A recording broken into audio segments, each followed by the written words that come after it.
کوہ طور کی قسم اور اس کتاب کی جو لکھی ہوئی ہے کشادہ ورق میں، اور آباد گھر کی اور اونچی چھت کی، اور جوش مارتے سمندر کی کہ تمہارے پروردگار کا عذاب واقع ہو کر رہے گا اور اس کو کوئی روک نہیں سکے گا۔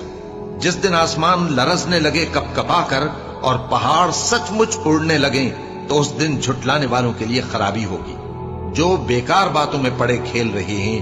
جس دن ان کو آتش جہنم کی طرف دھکیل دھکیل کر لے جائیں گے اور کہا جائے گا یہی وہ جہنم ہے جس کو تم جھوٹ سمجھتے تھے۔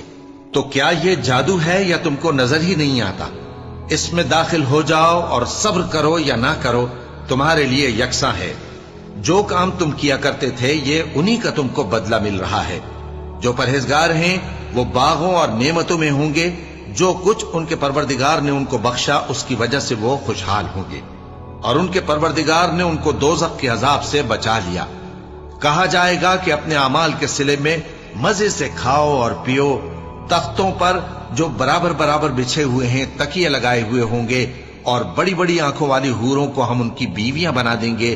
اور جو لوگ ایمان لائے اور ان کی اولاد بھی راہ ایمان میں ان کے پیچھے چلی، ہم ان کی اولاد کو بھی ان کے درجے تک پہنچا دیں گے اور ان کے اعمال میں سے کچھ کم نہ کریں گے۔ ہر شخص اپنے اعمال میں پھنسا ہوا ہے، اور جس طرح کے میوے اور گوشت کو ان کا جی چاہے گا ہم ان کو عطا کریں گے۔ وہاں وہ جام شراب کی چھینا جھپٹی کریں گے جس کے پینے سے نہ کوئی لغو بات ہوگی اور نہ کوئی گناہ کا کام۔